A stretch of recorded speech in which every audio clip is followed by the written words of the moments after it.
Hi, I'm Cash Darnella, and today I'm here with Coach Burton. And my first question I'm going to ask you today is, where did you first start coaching? I initially started coaching while I was student teaching at Warren Central. I had the opportunity to, one of my friends was student teaching with a track coach or cross country coach. So I tagged along there during their winter conditioning and got involved with the track program. That was the spring of 1999. When you became a coach, what was your first year like? I was student teaching at the time and had a background in distance running. So I'd go out and run with the team.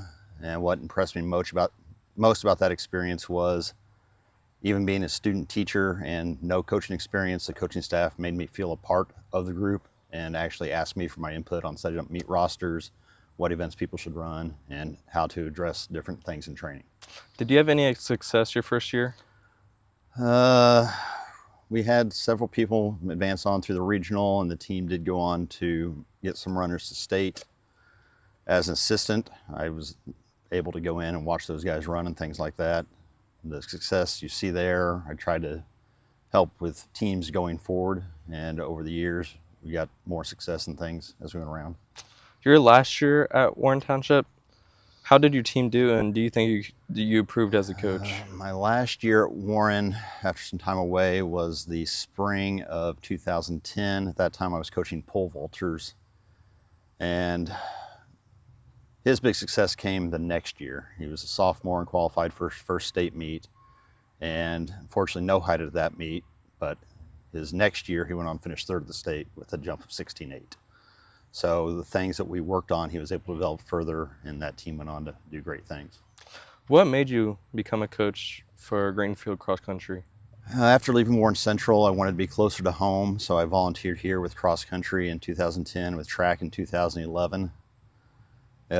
Just the environment, I wanted to work with a smaller school where we had to develop athletes more than just having people walk through the door and go to the state meet.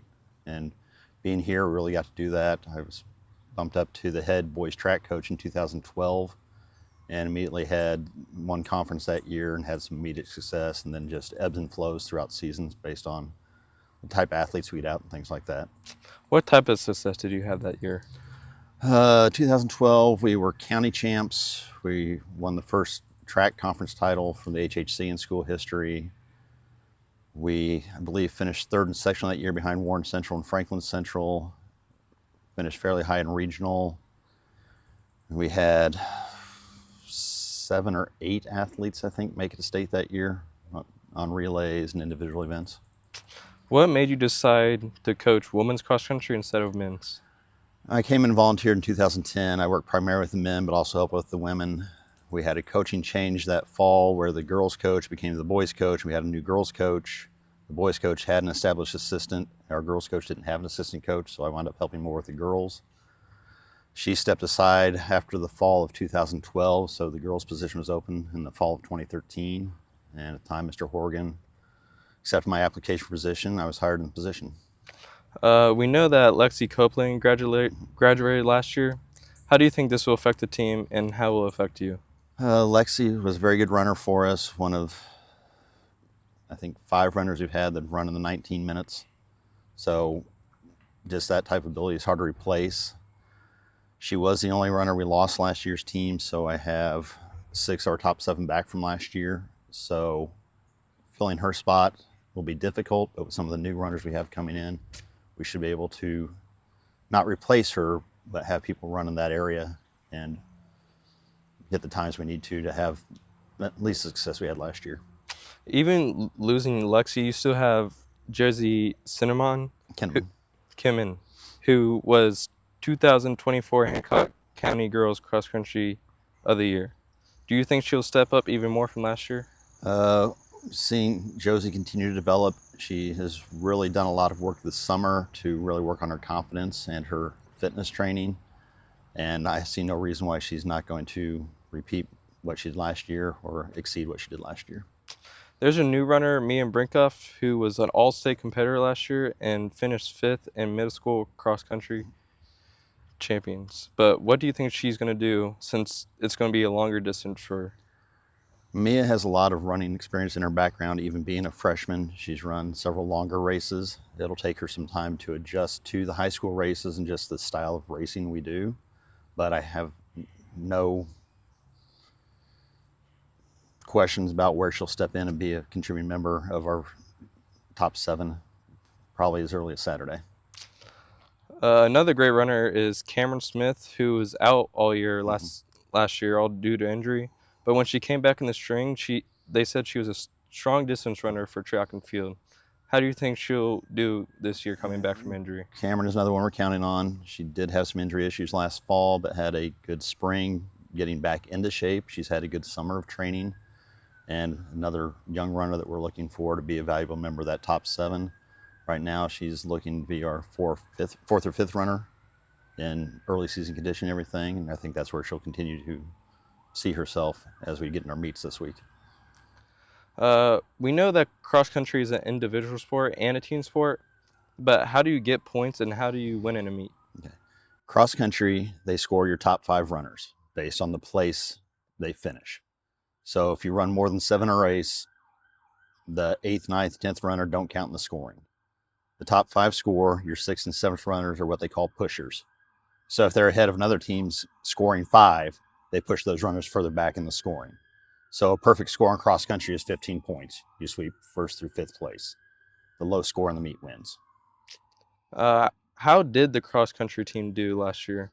Last year we had one of our most successful seasons. We tied our highest ever finish in the conference with a 3rd place finish. We had our highest finish ever in the sectional with a 3rd place finish. Unfortunately, our regional is pretty much the state meet light because most of the top teams in the state come from the Shelbyville regional. But we placed, I believe it was 13th. There's a team last year. It was one of our, in the new format, it's the highest we've placed. We went away from a 4-tier system a couple years ago to a 3-tier system, so we have sectional, regional, state now. So we have 5 sectionals that feed into that regional, so it makes it a little more difficult to advance out. What is your goals for your runners to have success? Main thing I look at is improvement during the season. We don't really talk about times or anything until we get into late September and early October when we get to the conference meet and start getting ready for the sectional. Last few years, by some unexplained phenomenon, we've run our best races, best times of the season. We've got to the sectional, which bodes well for how we have things set up and to advance from the sectional to the regional. Being in a new conference, how difficult do you think it will be for you? Being a new conference? I mean, regional. The regional, well, this will be our 3rd year in the regional. We have a good core of returning athletes that have experience in that meet with some key newcomers. So I think we can challenge to be in that 5th, 6th, 7th, 8th spot if things go well. The top 5 make it out of the regional to the state meet. So if we can make it to that 5th place, we'll be the first team to qualify for state. I think a solid goal would first be inside that top 10 with a chance to advance out. Is there anyone on the team that you want to step as a leader and could have potential to be a good runner? I am blessed with a number of leaders on this team.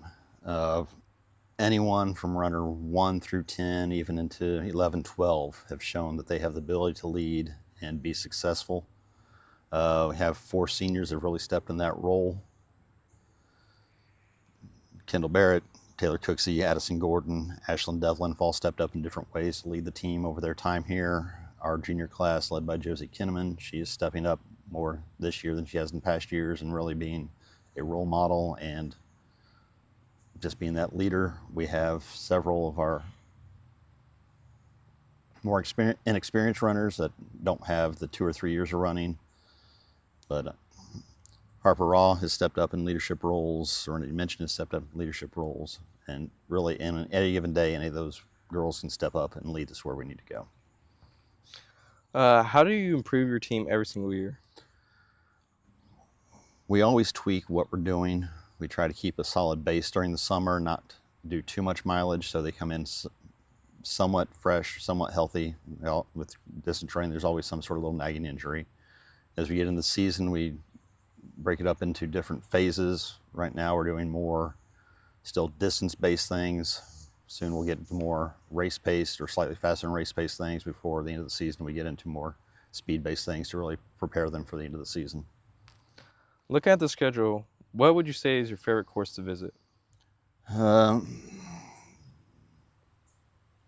Probably Columbus North. It's one of the faster courses we go to. It's a good early season challenge with some of the top teams in the state to see where we stack up.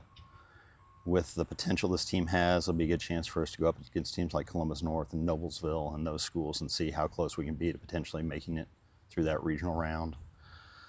Shelbyville is always a good course to go to. It's where a conference meet is, where the regional is, so it gives us a chance to get on that course and prepare before we're down there for the regional and figure out how to run that course, where to make moves on the course, and things like that. What would be your favorite opponent to play every year? We go to so many invitationals with so many teams. It's fun for me to go and coach against people I ran with in high school or coaches that coached when I was running in high school. There's still a few of those around. But just the relationships I have with the coaches around the stage, it's nice going to the different meets and being able to talk to them, catch up with them, get some ideas from them on how to improve. Who is your toughest opponent to play every year? Oh, I mean, our county schools are always tough. New Pal, Mount Vernon always have something for us when we go up those meets. As we get further along, Franklin-Central is always tough in our sectional. Warren-Central can be tough in that sectional. Cathedral's added to our sectional a couple years ago, so they always have a strong group of athletes. So that's who we're really looking for at the sectional, along with Lawrence North. Then at the regional, we have teams like Noblesville and Westfield and Hamilton Southeastern and Fishers and Pendleton Heights that always have strong teams. So getting close to those teams will be where our success comes later in the season. What is your goal for your team to finish this year? Goal is for them to have a successful season by staying as healthy as we can, seeing their times improve. I'd like to see us win county. I'd like to see us have a shot at winning the conference. I'd like to see us get close to Franklin-Central in the sectional, be in that top 2 teams, 3 teams. I'd really like for us to be in that top 10, hopefully knocking on the door for a state champ or go to the state championships. When you were younger, did you ever run cross country or did you learn anything? I ran cross country 1 year in junior high, 4 years in high school, and then I competed in college in cross country. So I've taken what I've learned from my junior high coaches, my high school coaches, my college coaches, the coaches I've coached under, the coaches I've coached with, just a lot of the relationships I've had throughout the years with coaches around the state have really developed where I've come through in my coaching philosophy and how I approach training and setting up for meets and things like that. Well, thank you, Coach Burton. That's all we have for you today. Thank you.